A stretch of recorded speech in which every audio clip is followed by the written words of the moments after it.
नमस्कार दर्शक मित्रों, मैं शीतल वडोदरा वॉइस के माध्यम से आप सभी दर्शकों का हार्दिक स्वागत करती हूँ। दर्शक मित्रों, दशा माता का व्रत चल रहा है और ऐसे में जो माई भक्त हैं, वो सारे माई भक्त हैं, वो बहुत ज़्यादा निराश है, क्योंकि वडोदरा में आज से 3 दिन पहले एक आवेदन पत्र आया था कि किसी भी माई भक्त ने दशा माता की जो मूर्ति है उसका विसर्जन कहीं भी सार्वजनिक जगह पे किया तो उसको 5,000 रुपये का जो है वो दंड भरना पड़ेगा। लेकिन कोरोना वायरस और उसकी महामारी के चलते शहर की जो हालत है, उस हालत के ऊपर अब सब लोग जो है वो हंस रहे हैं। सरकार कहीं ना कहीं फेल नज़र आई है ये सारी चीज़ों में, क्योंकि जब से कोरोना वायरस की महामारी चली है तब से सरकार की तरफ से या फिर वडोदरा में जो कॉरपोरेशन है उसकी तरफ से बहुत सारी लापरवाहियाँ सामने आई है।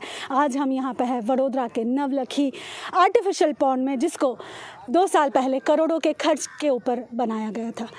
इस पॉन्ड को इसलिए बनाया गया था क्योंकि यहाँ पे गणपति का विसर्जन हो और जितनी भी जगह है, सुरसागर से लेके जितनी भी नदियाँ हैं आसपास में, वो सारी नदियों में जो है वो पोल्यूशन ना हो। लेकिन आप देख सकते हैं इस पॉन्ड की जो हालत है आपके सामने है। यहाँ पे 2 साल हो चुके हैं इस पॉन्ड को बनाए हुए। पिछले साल जो है यहाँ पे विसर्जन हुआ था और उसके बाद इस पॉन्ड की पूरी तरीके से सफाई नहीं की गई है। आप यहाँ पे देख सकते हो गणपति की मूर्ति के अवशेष जो है वो अभी भी यहाँ पे पड़े हुए हैं। कहते हैं ना कि जब भगवान आपसे नाराज़ होता है तो फिर कुदरत भी उसके आगे कुछ नहीं कर सकती है। तो यही सब चीज़ों की वजह से एक महामारी चली और उस महामारी में जो है पूरा मानव जाति जो है वो निराश होकर के बैठा हुआ है, क्योंकि कहीं ना कहीं कहा जा रहा है कि कुदरत को हमने बहुत ज़्यादा ही निराश कर दिया और उसी निराशता के चलते जो है भगवान ने उसका महत्व समझाने के लिए, हमें एक सबक सिखाने के चलते जो है वो कोरोना वायरस जैसी महामारी जो है वो दे दी है। आज यहाँ पे हम वडोदरा के नवलखी मैदान में हैं और नवलखी मैदान के अंदर जो आर्टिफिशियल पॉन्ड है वहाँ पे हैं। हमारे साथ यहाँ पे बहुत सारे सवालों के जवाबों के लिए जुड़े हैं वडोदरा के कष्ट भंजन सेवा समिति के अध्यक्ष सचिन ठक्कर, जिन्होंने सबसे पहले यहाँ पे आवाज़ उठाई दशा माता की मूर्ति के विसर्जन को लेकर के, क्योंकि लोगों में ये सवाल था कि जब हम मूर्ति घर पे ले आ चुके हैं तो अब इस मूर्ति का विसर्जन कहाँ करना है। तो आइए जुड़ता है सचिन ठक्कर से और उनसे पूछते हैं बहुत सारे सवाल इस आर्टिफिशियल पॉन्ड को लेकर और दशा माता की मूर्ति को लेकर। तो सबसे पहले वडोदरा वॉइस में आपका हार्दिक स्वागत है। Thank you. सचिन जी, 2-3 दिन पहले एक आवेदन आया हुआ था कि आप जो है दशा माता की मूर्ति का विसर्जन करेंगे तो आपको 5,000 रुपये दंड देना पड़ेगा। ऐसे हालत में जिन लोगों ने घर पे मूर्ति रखी हुई है उसका क्या? अभी सबसे पहले तो ये बात है कि ये म्यूनसिपल कमिश्नर ने, बड़ौदा म्यूनसिपल कमिश्नर ने 3 दिन पहले एक जाहिरनामा, 2 दिन पहले एक जाहिरनामा न्यूज़पेपर में उन्होंने प्रकट किया कि भाई दशा माँ की मूर्ति को विसर्जन कोई भी तालाब या नदी में हो नहीं पाएगा और जो करेगा उसको 5,000 रुपये का दंड, जुर्माना भरना होगा। तो मुझे म्यूनसिपल कमिश्नर से मुझे ये बात एक पूछनी है कि जब आपने ये निर्णय लिया तो आपको सबसे पहले ये सोचना चाहिए था कि भाई दशा माँ की मूर्ति 7 दिन पहले स्थापना हो चुकी थी। लोगों के घर माई की आराधना सब लोग कर रहे, पूजा अर्चन कर रहे, और जब ये जो मूर्ति का विसर्जन बुधवार को है, वेडनेसडे को, और उसके 1 दिन 2 दिन पहले आप जाहिरनामा प्रकट करके क्या कहना, क्या मैसेज देना चाहते हो आप? अगर आपको ये करना था तो आप मूर्ति की प्रतिष्ठा से पहले, यानी ये जो त्यौहार आता है, वो त्यौहार आने से पहले आपको एक जाहिरनामा प्रकट करना चाहिए था कि भाई हम लोग ये सोच रहे हैं और ये करने वाले हैं। तो जो माई भक्त होते वो 1 फुट 2 फुट की मूर्ति लाके घर में रखते, कोई मिट्टी की बना के रखता और उसका विसर्जन घर के अंदर ही करता। लेकिन अभी लोग मूर्ति 3 फुट 4 फुट 5 फुट की हाइट की मूर्ति लोग ला चुके हैं। तो ये जो निर्णय उन्होंने किया है वो मुझे ऐसा लग रहा है कि सबसे बड़ा तगलगी निर्णय है कमिश्नर जी का, और इसका मैं कड़क शब्दों में इसकी मैं निंदा करता हूँ कि ये जो कर रहे हैं वो कि भाई 2 दिन पहले ये वट हुक्म ऐसा बाहर पड़ने से लाखों हिंदू श्रद्धालु जो है, उनकी हिंदू जो श्रद्धालु उनकी लागनी भी दुभाई है। आज जो है यहाँ पे हम नवलखी के कृत्रिम तालाब जो बनाया गया था वहाँ पे है। यहाँ पे काम चल रहा है और यहाँ पे जो है वो रास्ता बना रहे हैं या फिर कुछ ना कुछ यहाँ पे कुछ एक्टिविटी हो रही है। तो क्या ऐसा माना जा सकता है कि शायद वीएमसी वालों ने अपना निर्णय बदल दिया होगा या फिर ये गणपति की तैयारी हो सकती है?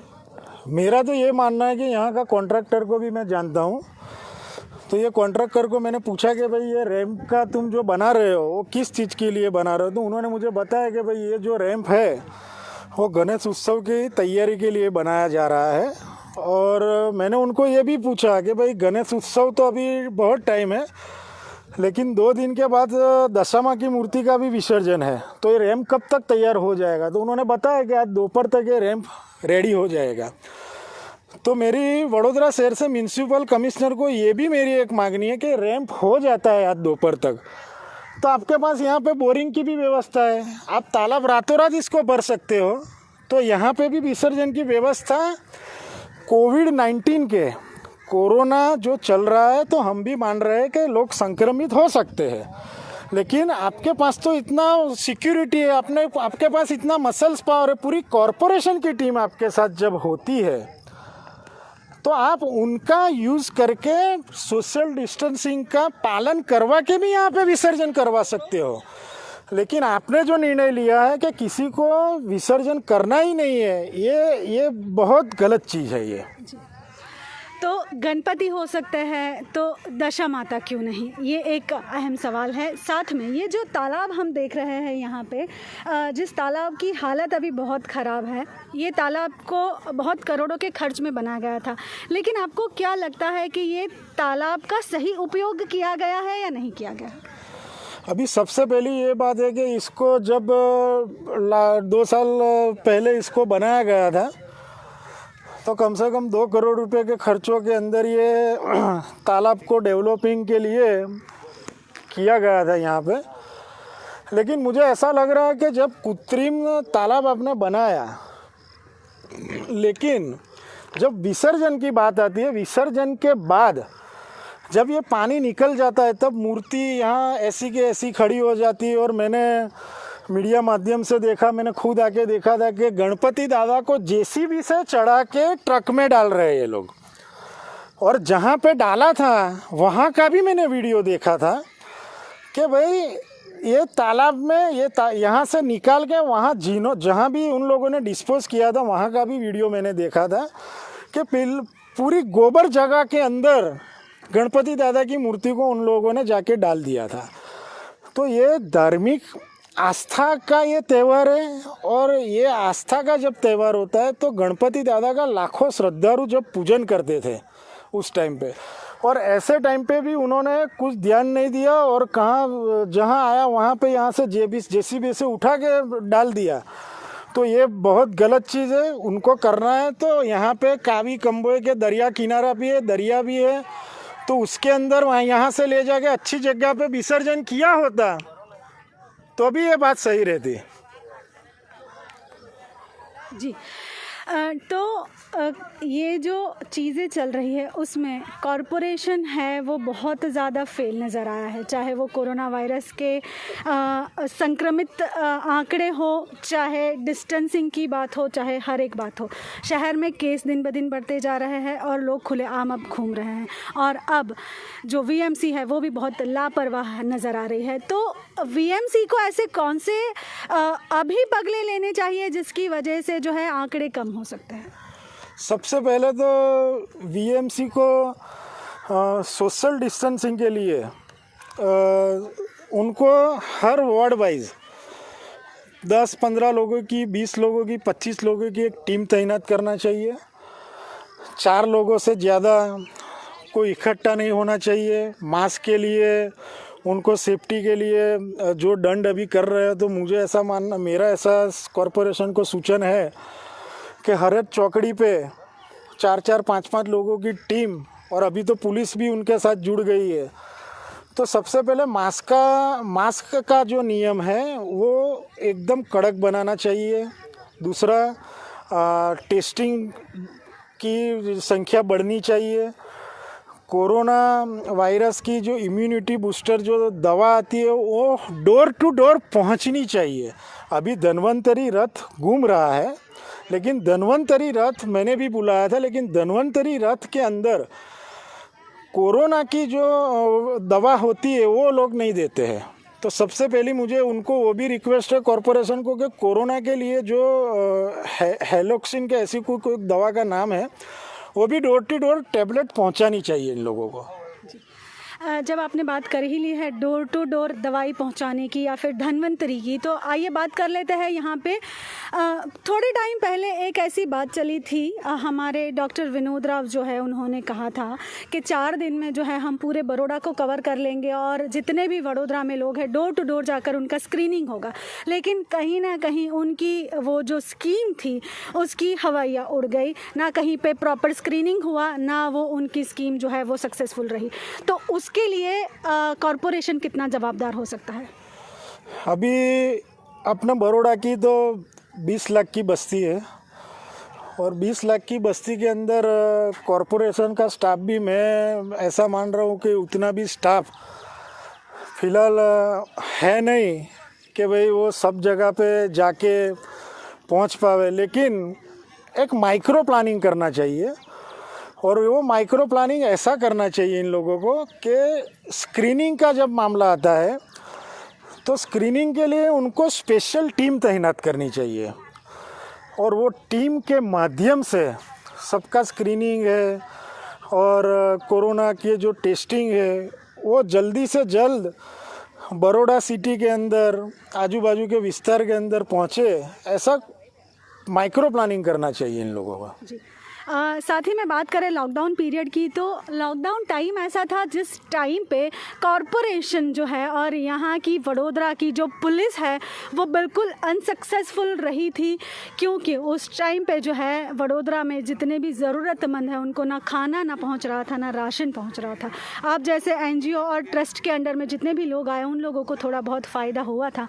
तो उस टाइम पे अगर वीएमसी कुछ अच्छा काम कर लेती तो हो सकता था कि आप जैसे लोगों को बाहर नहीं आना पड़ता और आप जैसे लोगों की मदद से जो है अभी लोग खड़े हुए हैं। तो उसके लिए आप क्या कहना चाहेंगे? देखो, सबसे पहले तो जब कोविड-19 की ये कोरोना रोग की सारवार कोरोना रोग का संक्रमण शुरू हुआ था तब तो शुरुआत में मेरी एनजीओ ऐसी बड़ौदा में बहुत सारी एनजीओ है जो सब जगह पे सेवा के लिए पहुंच रही थी। लेकिन रातों रात ये निर्णय चेंज कर दिया कि भाई कोई भी एनजीओ ये सर्विस नहीं दे पाएगी और कोई भी एनजीओ किसी को भी ज़रूरियातमंद को वो खाना नहीं पहुंचाएगी, राशन नहीं पहुंचाएगी। और कॉरपोरेशन ने ऐसी रिस्पॉन्सिबिलिटी ली थी कि ये सब हम लोग कर देंगे, लेकिन वो हुआ नहीं और उसमें बहुत मध्यम वर्ग, गरीब वर्ग के लोग बहुत परेशान हुए हैं। वो भी हमारे सामने आया था उस टाइम पे। जाते जाते एक आखिरी सवाल आपसे करना ज़रूर चाहेंगे हम लोग। ये जो समर्थन हुआ दशा माता की मूर्ति को विसर्जित करने का, उसके समर्थन में आप सबसे पहले आए और आपसे बहुत सारे माई भक्तों की आस्था और माई भक्तों की उम्मीदें जुड़ी हुई हैं। तो इसके आगे अब क्या होगा? क्या मूर्ति इस कृत्रिम तालाब में विसर्जित होगी या फिर उनको परमिशन मिल सकती है कहीं ना कहीं माता जी की मूर्ति को विसर्जन करने की? देखो, आज सुबह में ही मैंने नलिन उपाध्याय सर को, कमिश्नर को आवेदन पत्र दिया है कि ये जो निर्णय है वो तात्कालिक चेंज किया जाए, क्योंकि कृत्रिम तालाब जब बनाएंगे, कृत्रिम तालाब जब भरेंगे तो मेरा ऐसा मानना है कि यहाँ पे बहुत सारी भीड़ इकट्ठी हो जाएगी और उससे एक नुकसान ऐसा हो जाएगा कि संक्रमित बढ़ेगा और संक्रमित बढ़ने से यहाँ पे पब्लिक भी ज़्यादा हो जाएगी। तो मैंने कमिश्नर को एक रिक्वेस्ट ऐसा किया है कि जितने तालाब है वडोदरा शहर में वहाँ पे थोड़ी थोड़ी मूर्तियों का विसर्जन करने का आयोजन किया जाए और ये निर्णय को फेरबदल किया जाए, क्योंकि इस बार क्या हुआ है कि मूर्ति सबके घर में आ चुकी है, पूजा अर्चन हो चुका है और बहुत श्रद्धालु दिल से उनकी पूजा अर्चन की है। तो उनकी लागणी, ये श्रद्धालु की लागणी ना दुभाए, ऐसा म्यूनसिपल कमिश्नर को निर्णय लेना चाहिए। ऐसी मेरी उनको अभी भी मैं उनको रिक्वेस्ट कर रहा हूँ कि ये रिक्वेस्ट को ध्यान में लिया जाए और वडोदरा शहर के श्रद्धालुओं को न्याय मिले, ऐसी मेरी एक कमिश्नर को रिक्वेस्ट है, हम्बल रिक्वेस्ट है उनसे मेरी। खूब खूब धन्यवाद आपका। तो ये थे हमारे साथ सचिन ठक्कर और उन्होंने रखे अपने मंतव्य हमारे साथ। और वाकई में ये जो काम कर रहे हैं बहुत सराहनीय है, क्योंकि जब मूर्ति घर में आ चुकी है और घर में मूर्ति आने के बाद अब मूर्ति का विसर्जन होना बहुत ज़रूरी है, क्योंकि जब हम कुछ घर में स्थापित करते हैं कुछ दिन के लिए तो उसका विसर्जन होना बहुत ज़्यादा ज़रूरी है। तो अब जो है इन्होंने आवेदन दिया है कमिश्नर को कि इस बार जो है वो मूर्ति को विसर्जन करने का अनुमति को दे दिया जाए। अगले साल अगर ऐसा हो सकता है तो इको फ्रेंडली मूर्ति जो है वो अपने घर में लाए और अपने घर में ही उसका विसर्जन करें। साथ ही में इन्होंने जो लॉकडाउन पीरियड में काम किया है वो बहुत ही सराहनीय है। बहुत लोगों की मदद जो है वो कष्टभंजन सेवा समिति के द्वारा इन्होंने की थी और आगे भी ये करते रहेंगे। वडोदरा के लिए इनका सपोर्ट जो है वो बहुत सराहनीय है और सराहनीय ही रहेगा। तो ये थे मेरे साथ सचिन ठक्कर, जिन्होंने अपने मंतव्य दिए और आगे भी हम आप लोगों के सामने ऐसे ही लोगों के मंतव्य लाते रहेंगे। तब तक के लिए मुझे इजाज़त दीजिए। वडोदरा से विशाल ठाकुर के साथ मैं शीतल, वडोदरा वॉइस। जय हिंद।